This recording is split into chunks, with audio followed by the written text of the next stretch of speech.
ॐ तच्छंयोरावृणीमहे गातुं यज्ञाय गातुं यज्ञपतये देवी स्वस्तिरस्तु नः स्वस्तिर्मानुषेभ्यः ऊर्ध्वं जगातु भेषजम् तन्नो अस्तु द्विपदे चतुष्पदे ॐ शान्तिः शान्तिः शान्तिः हरिः ॐ श्रीगुरुभ्यो नमः हरिः ॐ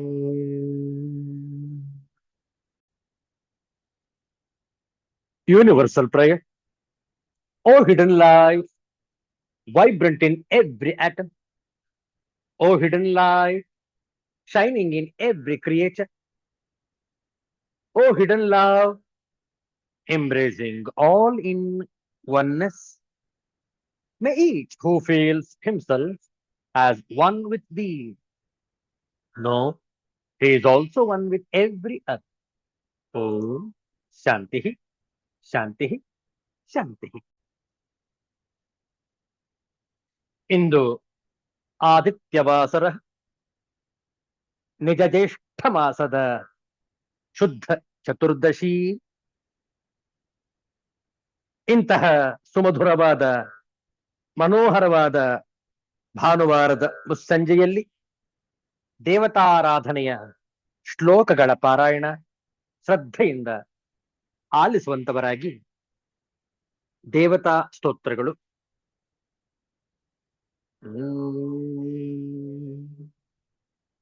ಚಂದ್ರೋದ್ಭಾಸಿತ ಶೇಖರೆ ಸ್ಮರ ಹರೇ ಗಂಗಾಧರೆ ಶಂಕರೆ ಸರ್ಪೈರ್ಭೂಷಿತ ಕಂಠ ಕರ್ಣ ವಿವರೆ ನೇತ್ರೋತ್ಸವೈಶ್ವನರೇ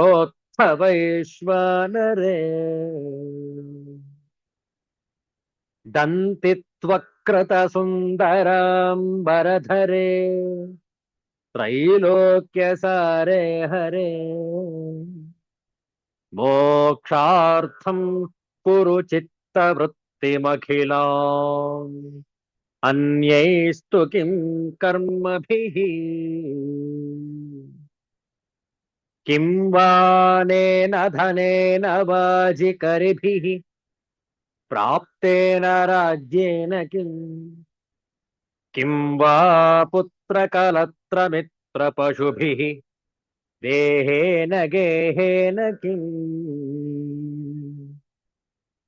ಜ್ಞಾತ್ವೈತತ್ ಕ್ಷಣಭಂಗುರಂ ಸಪದಿರೆ ತ್ಯಾಜ್ಯಂ ಮನೋ ದೂರತಃ ಸ್ವಾತ್ಮಾರ್ಥಂ ಗುರುವಾಕ್ಯತೋ ಭಜ ಭಜ ಶ್ರೀ ಪಾರ್ವತೀ ವಲ್ಲಭಂ. ಆಯುರ್ನಶ್ಯತಿ ಪಶ್ಯತಾಂ ಪ್ರತಿದಿನಂ ಯಾತಿ ಕ್ಷಯಂ ಯೌವನಂ ಪ್ರತ್ಯಾಯಾಂತಿ ಗತಾಃ ಪುನರ್ನ ದಿವಸಾಃ ಕಾಲೋ ಜಗದ್ಭಕ್ಷಕಃ. ಲಕ್ಷ್ಮೀಸ್ತೋ ಯತರಂಗಭಂಗ ಚಪಲ ವಿದ್ಯುಚ್ಚಲಂ ಜೀವಿತಂ ತಸ್ಮಾನ್ಮಾಂ ಶರಣಾಗತಂ ಶರಣದ ತ್ವಂ ರಕ್ಷ ರಕ್ಷಾಧುನಾ. ಪೌರೋಹಿತ್ಯಂ ರಜನಿಚರಿತಂ ಗ್ರಾಮಣೀತ್ವಂ ನಿಯೋಗಃ ಪಾಠಾಪತ್ಯಂ ಹಿ ಅನೃತವಚನಂ ಸಾಕ್ಷಿವಾದಃ ಪರಾನ್ನಂ. ಬ್ರಹ್ಮದ್ವೇಷಃ ಖಲಜನರತಿಃ ಪ್ರಾಣಿನಾಂ ನಿರ್ದಯತ್ವಂ ಮಾ ಭೋ ದೇವಂ ಮಮ ಪಶುಪತೆ ಜನ್ಮ ಜನ್ಮಾಂತರೇಪಿ. करचरणकृतं वा कायजं कर्मजं वा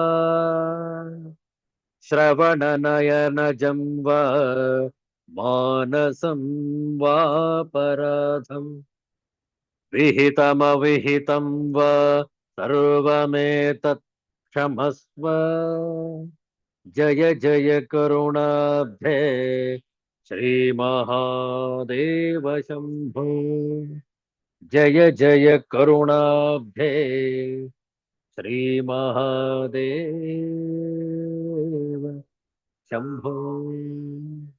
हर हर नमः पार्वती पतये। हर हर महादेव।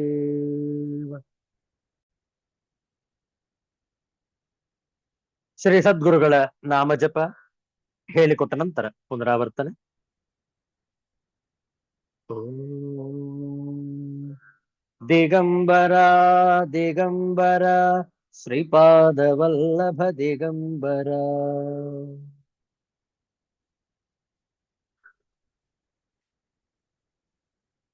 ದಿಗಂಬರ ದಿಗಂಬರ ಶ್ರೀಪಾದವಲ್ಲಭ ದಿಗಂಬರ.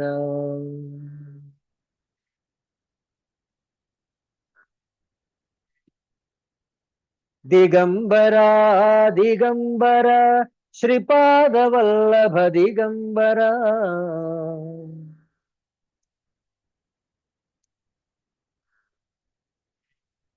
ಬ್ರಹ್ಮ ವಿಷ್ಣು ಮಹೇಶ್ವರ ಶ್ರೀಪಾದವಲ್ಲಭ ದಿಗಂಬರ.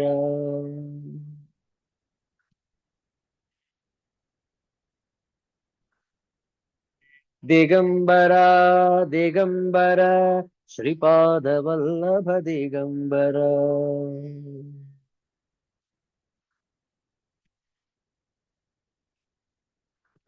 ದಿಗಂಬರ ದಿಗಂಬರ ಶ್ರೀಪಾದವಲ್ಲಭ ದಿಗಂಬರ.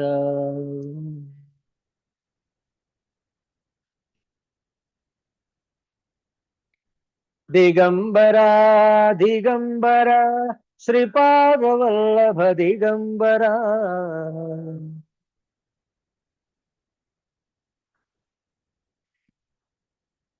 ಬ್ರಹ್ಮ ವಿಷ್ಣು ಮಹೇಶ್ವರ ಶ್ರೀಪಾದವಲ್ಲಭ ದಿಗಂಬರ.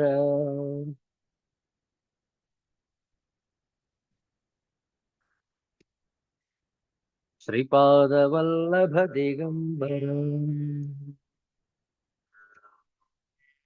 ಶ್ರೀಪಾದವಲ್ಲಭ ದಿಗಂಬರ. ಸಿದ್ಧಾಂತ ಅವಧೂತ ಚಿಂತನ ಶ್ರೀ ಗುರುದೇವ ದತ್ತ. ಜಯ ಜಯ ರಘುವೀರ ಸಮರ್ಥ. ಸಂಸ್ಕೃತ ಭಾಷೆಯ ಒಂದು ಸುಂದರವಾದ ಶಿವ ಭಜನೆ ಹೇಳಿಕೊಟ್ಟ ನಂತರ ಪುನರಾವರ್ತನೆ.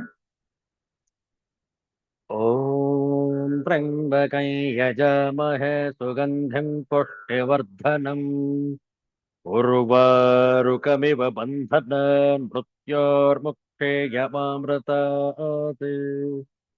ಓಂ ತ್ರ್ಯಂಬಕಂ ಯಜಾಮಹೇ ಸುಗಂಧಿಂ ಪುಷ್ಟಿವರ್ಧನಂ ಉರ್ವಾರುಕಮಿವ ಬಂಧನಾನ್ ಮೃತ್ಯೋರ್ಮುಕ್ಷೇಯಮಾಮೃತಾತ್. ಓಂ ತ್ರ್ಯಂಬಕಂ ಯಜಾಮಹೇ ಸುಗಂಧಿಂ ಪುಷ್ಟಿವರ್ಧನಂ ಉರ್ವಾರುಕಮಿವ ಬಂಧನಾನ್ ಮೃತ್ಯೋರ್ಮುಕ್ಷೇಯಮಾಮೃತಾತ್.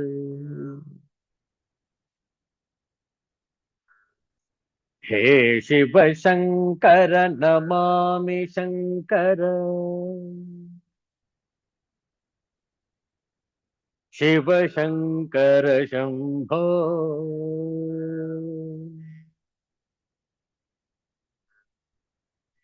ಶಿವ ಶಂಕರ ಶಂಭೋ.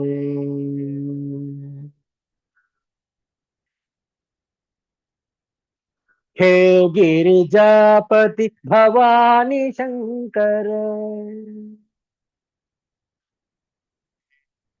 हे गिरिजापति भवानी शंकर. शिव शंकर शंभो.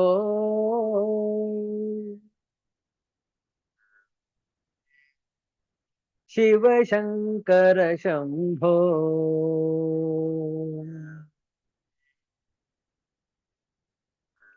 शिव शंकर शंभो।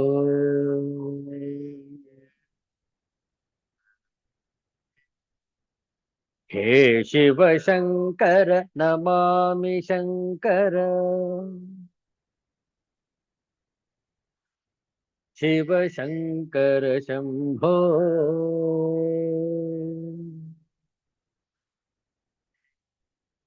शिव शंकर शंभो।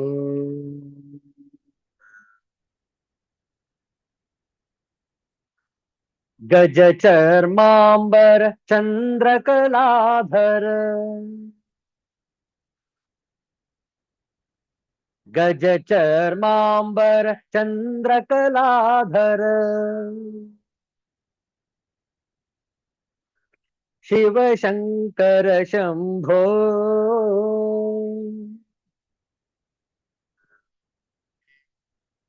शिव शंकर शंभो।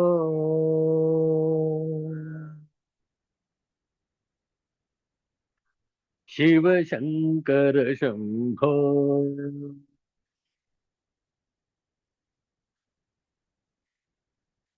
हे शिव शंकर नमामि शंकर। शिव शंकर शंभो।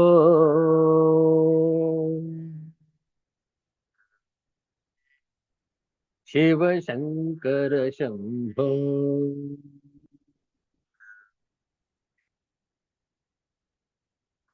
शिव शंकर शंभो।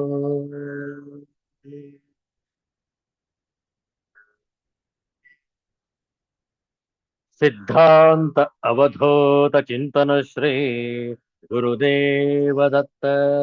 जय जय रघुवीर समर्थ। श्री सद्गुरुनाथ महाराज की जय। हर हर नमः पार्वती पतये। हर हर महादेव शंभो।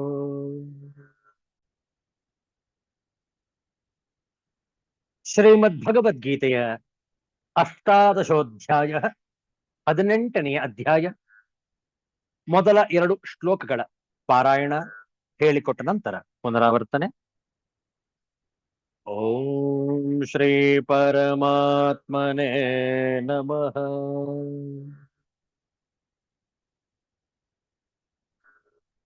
ಅಥ ಅಷ್ಟಾದಶೋಧ್ಯಾಯಃ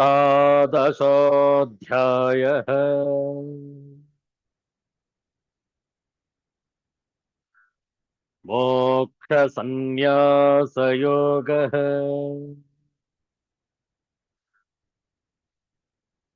ಅರ್ಜುನ ಉವಾಚ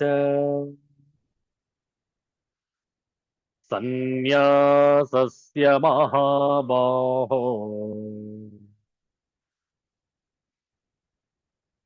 ತತ್ವಮಿಚ್ಛಾಮಿ ವೇದಿತುಂ. ತ್ಯಾಗಸ್ಯ ಚ ಹೃಷೀಕೇಶ ಪೃಥಕ್ ಕೇಶಿನಿಷೂದನ. श्रीभगवानुवाच काम्यानां कर्मणां न्यासम्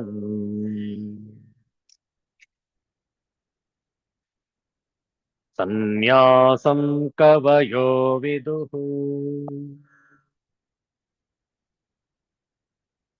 सर्वकर्मफलत्यागम् प्राहुस्त्यागं विचक्षणाः.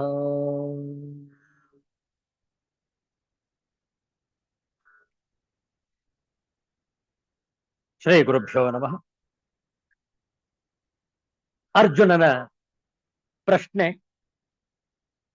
ಸನ್ಯಾಸವೆಂದರೇನು, ತ್ಯಾಗ ಎಂದರೇನು? ನೇರವಾದ ಉತ್ತರ, ಪಂಡಿತರು ಕಾಮ್ಯ ಕರ್ಮಗಳ ತ್ಯಾಗವನ್ನು ಸನ್ಯಾಸವೆಂದು ತಿಳಿದುಕೊಳ್ಳುತ್ತಾರೆ. ಇದು ಮೊದಲ ಪ್ರಶ್ನೆಗೆ ಉತ್ತರವಾಯಿತು. ಎರಡನೇ ಪ್ರಶ್ನೆ, ತ್ಯಾಗ ಅಂದ್ರೇನು? ವಿಚಕ್ಷಣಾ ಸರ್ವಕರ್ಮ ಫಲ ತ್ಯಾಗಂ ಪ್ರಾಹು. ವಿಚಾರ ಕುಶಲರು ಎಲ್ಲಾ ಕರ್ಮಗಳ ಫಲತ್ಯಾಗವನ್ನು ತ್ಯಾಗವೆಂದು ಹೇಳುತ್ತಾರೆ. ನೋಡಿ, ಸನ್ಯಾಸ ಎಂದರೇನು, ತ್ಯಾಗ ಎಂದರೇನು? ಕಾಮ್ಯ ಕರ್ಮಗಳು ಇಲ್ಲದಿರುವುದು ಸನ್ಯಾಸ. ಈಶ್ವರನಲ್ಲಿ ಆರಾಧನೆ ಹಾಗೂ ಯಾವುದೇ ಫಲದ ಆಕಾಂಕ್ಷೆ ಇಲ್ಲದೆ ಸಾಧನೆ ಮಾಡುವುದಾದಲ್ಲಿ ಅದು ತ್ಯಾಗ. ನೋಡಿ, ಯಾವುದು ಕಾಮ್ಯ ಕರ್ಮಗಳು ಹಾಗಾದ್ರೆ?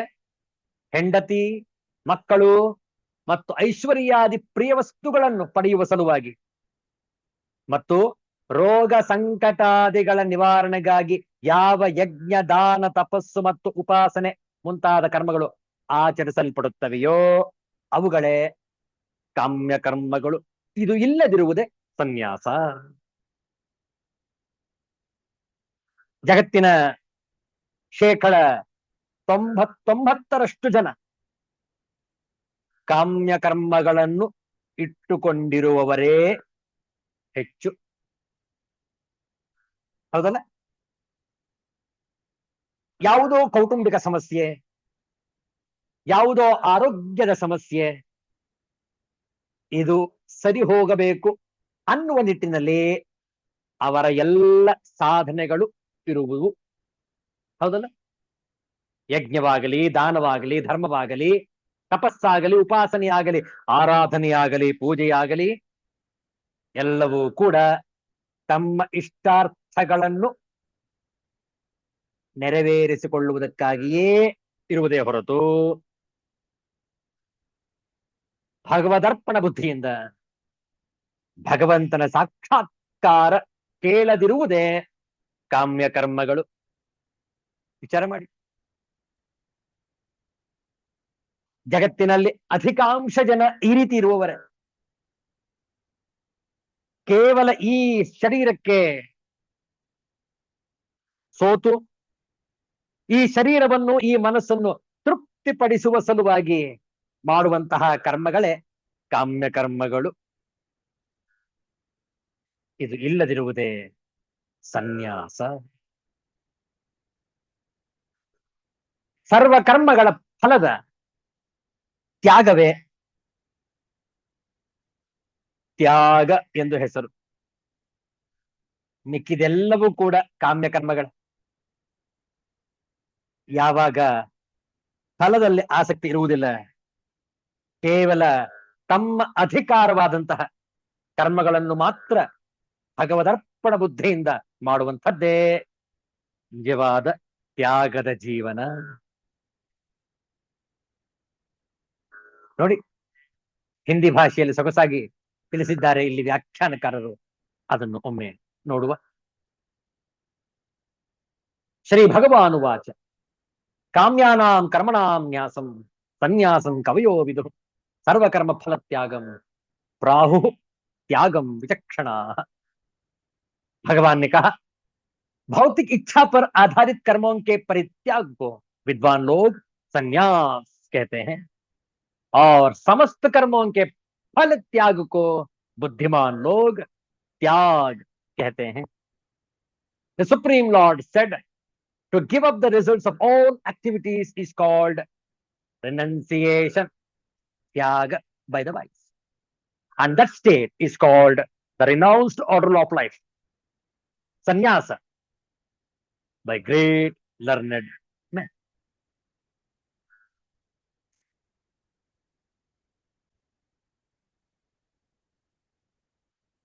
कर्म फल की आकांक्षा से किए गए कर्म का त्याग करना चाहिए, यही भगवत गीता का उपदेश है। फिर दोहराते हैं, कर्म फल की आकांक्षा से किए गए कर्म का त्याग करना चाहिए। यही भगवत गीता का उपदेश है। लेकिन जिन कर्मों से उच्च आध्यात्मिक ज्ञान प्राप्त हो उनका परित्याग नहीं करना चाहिए। अगले श्लोकों से यह स्पष्ट हो जाएगा। वैदिक साहित्य में किसी विशेष उद्देश्य से यज्ञ संपन्न करने की अनेक विधियों का उल्लेख है। कुछ यज्ञ ऐसे हैं जो अच्छी संतान प्राप्त करने के लिए या स्वर्ग की प्राप्ति के लिए किए जाते हैं, लेकिन जो यज्ञ इच्छाओं के वशीभूत हो उनको बंद करना चाहिए। परंतु आध्यात्मिक ज्ञान में उन्नति या हृदय की शुद्धि के लिए किए जाने वाले यज्ञों का परित्याग करना उचित नहीं है। ಯಾವುದು ಭಗವಂತನ ಪ್ರಾಪ್ತಿಗೋಸ್ಕರ ಮಾಡಲ್ಪಡುವುದೋ ಅಂತಹ ಕರ್ಮಗಳನ್ನು ನಾವು ನಿಲ್ಲಿಸಬಾರದು, ಅದನ್ನು ಮುಂದುವರಿಸಬೇಕು. ಯಾವುದು ಭಗವಂತನ ಸಾಕ್ಷಾತ್ಕಾರಕ್ಕೆ ಸರಿ ಹೊಂದುವುದಿಲ್ಲವೋ ಅದನ್ನು ತ್ಯಜಿಸತಕ್ಕದ್ದು. ಈ 2ನೇ ಶ್ಲೋಕದ ಶಾಂಕರ ಭಾಷ್ಯವನ್ನು ನೋಡೋಣ. ಕಾಮ್ಯಾನಾಂ ಕರ್ಮಣಾಂ ನ್ಯಾಸಂ ಸನ್ಯಾಸಂ ಕವಯೋ ವಿದುಃ ಸರ್ವಕರ್ಮ ಫಲತ್ಯಾಗಂ ಪ್ರಾಹುಃ ತ್ಯಾಗಂ ವಿಚಕ್ಷಣಾಃ. ಕಾಮ್ಯಾನಾಂ ಅಶ್ವಮೇಧಾದೀನಾಂ ಕರ್ಮಣಾಂ ನ್ಯಾಸಂ ಪರಿತ್ಯಾಗಂ ಸನ್ಯಾಸಂ ಸನ್ಯಾಸ ಶಬ್ದಾರ್ಥಂ ಅನುಷ್ಠೇಯತ್ವೇನ ಪ್ರಾಪ್ತಸ್ಯ ಅನನುಷ್ಠಾನಂ ಕವಯಃ ಪಂಡಿತಾಃ ಕೇಚಿತ್ ವಿದುಃ ವಿಜಾನಂತಿ. ನಿತ್ಯ ನೈಮಿತ್ತಿಕಾನಾಂ ಅನುಷ್ಠೀಯಮಾನಾನಾಂ ಸರ್ವಕರ್ಮಣಾಂ ಆತ್ಮಸಂಬದ್ಧತೆಯಾ ಪ್ರಾಪ್ತಸ್ಯ ಫಲಸ್ಯ ಪರಿತ್ಯಾಗಃ ಸರ್ವಕರ್ಮ ಫಲತ್ಯಾಗಃ ತಂ ಪ್ರಾಹುಃ ಕಥಯಂತಿ. ತ್ಯಾಗಂ त्याग शब्दार्थम विचक्षणाः पंडिताः. यदि काम्य कर्म परित्यागः फल परित्यागः वा अर्थः वक्तव्यः सर्वथा परित्याग मात्रं संन्यास त्याग शब्दयोः एकोर्थः स्यात्.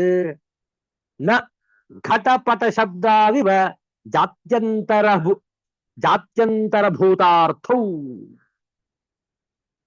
ಬಹಳ ಸ್ಪಷ್ಟವಾಗಿದೆ ಆಚಾರ್ಯ ಶಂಕರರ ಭಾಷ್ಯಾರ್ಥವನ್ನು ನೋಡಿಕೊಳ್ಳಿ. ಅಶ್ವಮೇಧವೇ ಮುಂತಾದ ಕಾಮ್ಯಕರ್ಮಗಳ ನ್ಯಾಸವನ್ನು ಪರಿತ್ಯಾಗವನ್ನು ಮಾಡಬೇಕಾಗಿ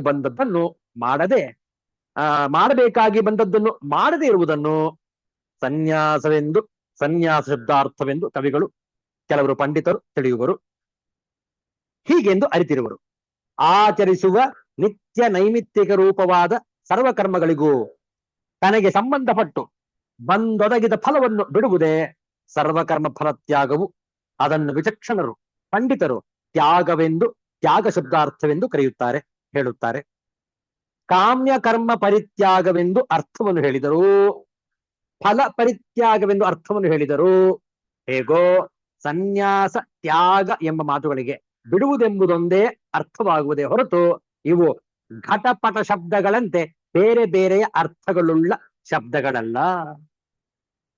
ಆಚಾರ್ಯ ಶಂಕರ್ ಸ್ಪಷ್ಟಪಡಿಸ್ತಾ ಇದ್ದಾರೆ. ಸನ್ಯಾಸವೆಂದರೂ ತ್ಯಾಗವೆಂದರೂ ಒಂದೇ ಅರ್ಥ. ಸನ್ಯಾಸ ಮತ್ತು ತ್ಯಾಗ ಶಬ್ದಗಳು ಬೇರೆ ಬೇರೆ ಇದ್ದರೂ ಅರ್ಥದಲ್ಲಿ ವ್ಯತ್ಯಾಸವಿಲ್ಲ, ಎರಡರ್ಥವೂ ಕೂಡ ಒಂದೇ. ಎಷ್ಟು ಸ್ಪಷ್ಟವಾಗಿ ತಿಳಿಸ್ತಾ ಇದ್ದಾರೆ ಆಚಾರ್ಯ ಶಂಕರರು. ಆದ್ರಿಂದ ಕವಿಗಳು, ಜ್ಞಾನಿಗಳು ಯಾವುದನ್ನು ಸನ್ಯಾಸವೆನ್ನುತ್ತಾರೋ ಅದೇ ರೀತಿ ವಿವೇಕಿಗಳು ಸರ್ವಕರ್ಮ ಫಲತ್ಯಾಗವನ್ನು ತ್ಯಾಗವೆಂದು ಕರೆದಿರುತ್ತಾರೆ. ಆದರೆ ತ್ಯಾಗ ಮತ್ತು ಸನ್ಯಾಸ ಇವೆರಡೂ ಕೂಡ ಸಮಾನಾರ್ಥಕ ಶಬ್ದಗಳು.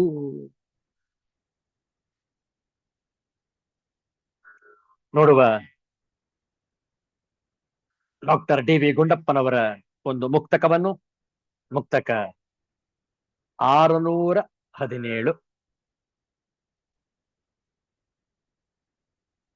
ಧ್ವನಿತ ಪ್ರತಿಧ್ವನಿತ ಮನುಜ ಜೀವಿತವೆಲ್ಲ ಕುಣಿವುದವನದೆ ಜಗತ್ ಪ್ರಕೃತಿ ಪಾಡುವವು. ಇನಿದ ಕೊಲವಳಲಿಗನು ತಾಪ ಸೆಣಸಿಗೆ ಬೀರ ಘನಗರ್ಜಿತಕ್ಕೆ ದೈನ್ಯ ಮಂಕುತಿಮ್ಮ. ಘನಗರ್ಜಿತಕ್ಕೆ ದೈನ್ಯ ಮಂಕುತಿಮ್ಮ. ಮಂಕುತಿಮ್ಮ. ಮನುಜ ಜೀವಿತವೆಲ್ಲ, ಮನುಜ ಜೀವಿತವು ಎಲ್ಲ. ಕುಣಿವುದವನೆದೆ, ಕುಣಿವುದು ಅವನ ಎದೆ. ಜಗತ್ ಪ್ರಕೃತಿ, ಜಗತ್ ಪ್ರಕೃತಿ. ಇನಿದ ಕೊಲವಳಲಿಗನು ತಾಪ, ಇನಿದಕ್ಕೆ ಒಲವ, ಅಳಲಿಗೆ ಅನುತಾಪ. ಪಾಡುವವೊಲ್, ಹಾಡುವಂತೆ. ಇನಿದಕ್ಕೆ ಪ್ರೀತಿಗೆ, ಅಳಲಿಗೆ ದುಃಖಕ್ಕೆ, ಅನುತಾಪ ಅನುಕಂಪ ಕರುಣೆ. ನೋಡುವ ಈ ಮುಕ್ತಕದ ಭಾವಾರ್ಥ. ಜಗತ್ತಿನ ಪ್ರಕೃತಿ, ಜಗತ್ತಿನ ಪ್ರಕೃತಿಜನ್ಯವಾದ ತ್ರಿಗುಣಗಳಿಗೆ ಅನುಸಾರವಾಗಿ ಮನುಷ್ಯನ ಎದೆಯಲ್ಲಿ ಉಂಟಾಗುವ ಭಾವನೆಗಳಿಂದ ಇವನು ಧ್ವನಿಗೆ ಪ್ರತಿಧ್ವನಿ ಎಂದರೆ ಕ್ರಿಯೆಗೆ ಒಂದು ಪ್ರತಿಕ್ರಿಯೆ ತೋರುತ್ತಾನೆ. ಪ್ರೀತಿ ತೋರಿದರೆ ಪ್ರೀತಿ ನೋಡಿ, ಇನಿದಕ್ಕೆ ಒಲವ. ದುಃಖದಲ್ಲಿ ಮರುಕ ಅಥವಾ ಅನುಕಂಪ, ಅಳಲಿಗೆ ಅನುತಾಪ. ಸೆಣಸಿಗೆ ವೀರ, ಹೋರಾಟದಲ್ಲಿ ಧೈರ್ಯ. ಘನ ಗರ್ಜಿತಕ್ಕೆ ದೈನ್ಯ, ಘೋರ ಗರ್ಜನೆಗೆ ದೈನ್ಯತೆಯನ್ನು ತೋರುತ್ತಾನೆ ಎಂದು ವಸ್ತು, ವಿಷಯ ಮತ್ತು ವ್ಯಕ್ತಿಗಳ ಕುರಿತು ಮನುಷ್ಯನ ಪ್ರತಿಕ್ರಿಯೆಯ ವಿಷಯವನ್ನು ಪ್ರಸ್ತಾಪ ಮಾಡಿದ್ದಾರೆ ಮಾನ್ಯ ಗುಂಡಪ್ಪನವರು ಈ ಮುಕ್ತಕದಲ್ಲಿ. The story of the human life is just about echoing the voices of the world around him. His heart dances to the tunes of the nature surrounding him. Love for love, compassion for misery, bravery for provocation, and submission for mighty roaring. Mankutimma. ಧ್ವನಿತ ಪ್ರತಿಧ್ವನಿತ ಮನುಜ ಜೀವಿತವೆಲ್ಲ ಕುಣಿವುದವನೆದೆ ಜಗತ್ ಪ್ರಕೃತಿ ಪಾಡುವವು. ಇನಿದ ಕೊಲವಳಲೆನೆಗನು ತಾಪ, ಇನಿದ ಕೊಲವಳಲೆಗನು ತಾಪ. ಇನಿದಕ್ಕೆ ಒಲವ, ಅಳಲಿಗೆ ಅನುತಾಪ. ಸೆಣಸಿಗೆ ಬೀರ, ಇನಿದ ಕೊಲವಳಲನಿಗನು ತಾಪ. ಸೆಣಸಿಗೆ ಬೀರ ಘನಗರ್ಜಿತಗೆ ದೈನ್ಯ ಮಂಕುತಿಮ್ಮ. ಮಂಕುತಿಮ್ಮ, ಮಂಕುತಿಮ್ಮ. ಪ್ರಕೃತಿಯಲ್ಲಿನ ಕೋಟಿ ಕೋಟಿ ಜೀವ ಸಮೂಹದಲ್ಲಿ ಮಾನವನೂ ಒಂದು. ಪ್ರಕೃತಿಯಲ್ಲಿನ ತ್ರಿಗುಣಗಳಿಂದಲೇ ಇವನ ಸ್ವಭಾವವೂ ಆಗಿದೆ. ಆದ್ದರಿಂದ ಇವನ ಪ್ರತಿಕ್ರಿಯೆಯು ತ್ರಿಗುಣಾತ್ಮಕವಾಗಿಯೇ ಇದೆ. ಈ ಗುಣಗಳ ಪ್ರಮಾಣ ಭೇದವಿದ್ದರೂ ಮಾನವನ ಎಲ್ಲಾ ಪ್ರತಿಕ್ರಿಯೆಯೂ ಈ ತ್ರಿಗುಣ ಪ್ರಚೋದಿತವೇ ಆಗಿದೆ. ಒಂದು ಧ್ವನಿಗೆ ಒಂದು ಧ್ವನಿ, ಧ್ವನಿತ ಪ್ರತಿಧ್ವನಿತ. ಒಂದು ಧ್ವನಿಗೆ ಒಂದು ಧ್ವನಿ, ಒಂದು ಕ್ರಿಯೆಗೆ ಮತ್ತೊಂದು ಪ್ರತಿಕ್ರಿಯೆ. ಪ್ರೀತಿ ಪ್ರೇಮ ತೋರಿದರೆ ಒಲವ ತೋರುವುದು, ದುಃಖಕ್ಕೆ ಅನುಕಂಪ ತೋರುವುದು, ಹೋರಾಟದಲ್ಲಿ ಧೈರ್ಯವನ್ನು ಮತ್ತು ವಿಷಮ ಪರಿಸ್ಥಿತಿಯಲ್ಲಿ ಅತಿ ಶಕ್ತಿಯುತ ಘರ್ಜನೆಯನ್ನು ಎದುರಿಸಬೇಕಾದಾಗ ದೈನ್ಯತೆಯನ್ನು ತೋರುವುದು ಮನುಷ್ಯನಿಗೆ ಸಹಜವೆಂದು ಮಾನ್ಯ ಗುಂಡಪ್ಪನವರು ಹೇಳುತ್ತಾರೆ. ಇದು ಸಹಜವಾಗಿ ಇರುವ ಅಥವಾ ಇರಬೇಕಾದ ಸ್ಥಿತಿ. ಜಗತ್ ಸೃಷ್ಟಿಯ ಸಕಲ ಜೀವರಾಶಿಗಳಲ್ಲೂ ಈ ಗುಣಗಳನ್ನು ನೋಡಬಹುದು. ತಿಳುವಳಿಕೆ ಮತ್ತು ಬುದ್ಧಿವಂತಿಕೆ ಸ್ವಲ್ಪ ಅಧಿಕವಾಗಿರುವ ಮಾನವ ಪ್ರಾಣಿ ಮಾತ್ರ ಲೌಕಿಕಾಸಕ್ತಿ ಅಧಿಕವಾಗಿ, ಸ್ವಾರ್ಥ ಹೆಚ್ಚಾಗಿ, ಲೋಭಿಯಾಗಿ ತನ್ನ ಸಹಜ ಗುಣಗಳನ್ನು ಮರೆತು ಸ್ವಲ್ಪ ವಿಭಿನ್ನವಾಗಿ ವರ್ತಿಸುತ್ತಿದ್ದಾನೆ. ಪರರ ಸಂತೋಷ ಅಥವಾ ಅಭ್ಯುದಯವನ್ನು ಕಂಡು ಅಸಹನೆ, ಸಾಧು ಸಜ್ಜನರನ್ನು ಅವಹೇಳನ ಮಾಡುವುದು, ಅನ್ಯರ ದುಃಖಕ್ಕೆ ಸ್ಪಂದಿಸದೇ ಇರುವುದು, ಎಲ್ಲ ಪರಿಸ್ಥಿತಿಯನ್ನು ತನ್ನ ಸ್ವಾರ್ಥಕ್ಕೆ ಮತ್ತು ಸ್ವಹಿತಕ್ಕೆ ಹೇಗೆ ಬಳಸಿಕೊಳ್ಳುವುದು ಎಂದು ಯೋಚನೆ ಮಾಡುವುದರಲ್ಲಿಯೇ ನಿರತನಾಗಿರುತ್ತಾನೆ. ರಜೋಗುಣ ಮತ್ತು ತಮೋಗುಣಗಳ ಆಧಿಪತ್ಯ ಅಧಿಕವಾದಾಗ ಇಂತಹ ಪರಿಸ್ಥಿತಿ ಏರ್ಪಡುತ್ತದೆ. ಗುಣತ್ರಯದಲ್ಲಿ ಯಾವುದರ ಆಧಿಕ್ಯವಿರುತ್ತದೋ ನಮ್ಮ ಗುಣ ಮತ್ತು ತತ್ ಅನುಸಾರವಾಗಿ ನಮ್ಮ ನಡವಳಿಕೆ ಏರ್ಪಟ್ಟು ಮಾರ್ಪಡುತ್ತದೆ. ಹೇಗೋ ಬದುಕಿದರಾಯಿತು ಎಂದುಕೊಳ್ಳುವವರಿಗೆ ಏನೂ ಮಾಡಲಾಗುವುದಿಲ್ಲ. ಆದರೆ ನನ್ನ ಸ್ಥಿತಿಯನ್ನು ಸುಧಾರಿಸಿಕೊಳ್ಳಬೇಕು, ನನ್ನ ಬದುಕು ಉತ್ತಮವಾಗಬೇಕು ಎಂದು ಬಯಸುವವರಿಗೆ ಅನೇಕ ಮಾರ್ಗಗಳಿವೆ. ಸತ್ಸಂಗ, ಸದಾಚಾರ, ಸದ್ವಿಚಾರಗಳಿಂದ ಸತ್ವಗುಣ ಪರಿಪೂರ್ಣರಾದರೆ ನಮಗೂ ಒಳಿತು ಮತ್ತು ನಾವಿರುವ ಈ ಜಗತ್ತಿಗೂ ಒಳಿತು. ನೋಡುವ ಮುಕ್ತಕ 617 ಬಹಳ ಸೊಗಸಾದಂತಹ ವಿಚಾರವನ್ನು ಮಂಡಿಸಿದ್ದಾರೆ ಡಾಕ್ಟರ್ ಡಿ.ವಿ. ಗುಂಡಪ್ಪನವರು. ಧ್ವನಿತ ಪ್ರತಿಧ್ವನಿತ ಮನುಜ ಜೀವಿತವೆಲ್ಲ ಕುಣಿವುದವನೆದೆ ಜಗತ್ ಪ್ರಕೃತಿ ಪಾಡುವವು. ಇನಿದ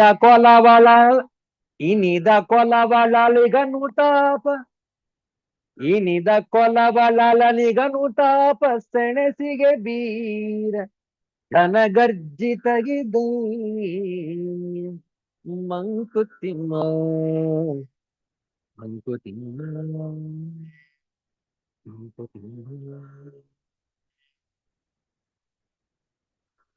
ಅತ್ಯಂತ ಉತ್ತಮ ವಿಚಾರಗಳನ್ನು ಒಳಗೊಂಡಂತಹ ಕಗ್ಗದ ಮುಕ್ತಕಗಳು ಭಗವದ್ಗೀತೆಯ ಸರಿಸಮನಾಗಿ ವಿಚಾರವನ್ನು ಹೊಂದಿದೆ. ಅದರಂತೆ 18ನೇ ಅಧ್ಯಾಯವನ್ನು ಆರಂಭಿಸಿದ್ದೇವೆ. 2ನೇ ಶ್ಲೋಕದ ವಿಸ್ತೃತವಾದ ವಿಚಾರವನ್ನು ಮುಂದಿನ ವಾರ ಮುಂದುವರಿಸೋಣ. ಶಾಂತಿ ಮಂತ್ರ. ಓಂ ಅಸತೋ ಮಾ ಸದ್ಗಮಯ ತಮಸೋ ಮಾ ಜ್ಯೋತಿರ್ಗಮಯ ಮೃತ್ಯೋರ್ಮಾ ಅಮೃತಂಗಮಯ. ಓಂ ಶಾಂತಿ ಶಾಂತಿ ಶಾಂತಿ. ಹರಿ ಓಂ. ಶ್ರೀ ಗುರುಭ್ಯೋ ನಮಃ. ಹರಿ ಓಂ. ಮತ್ತೆ ಭೇಟಿಯಾಗೋಣ. ಎಲ್ಲರಿಗೂ ಒಳಿತಾಗಲಿ, ಎಲ್ಲರಿಗೂ ಶುಭವಾಗಲಿ. ಜೈ ಶ್ರೀ ಗುರುದೇವ ದತ್ತ.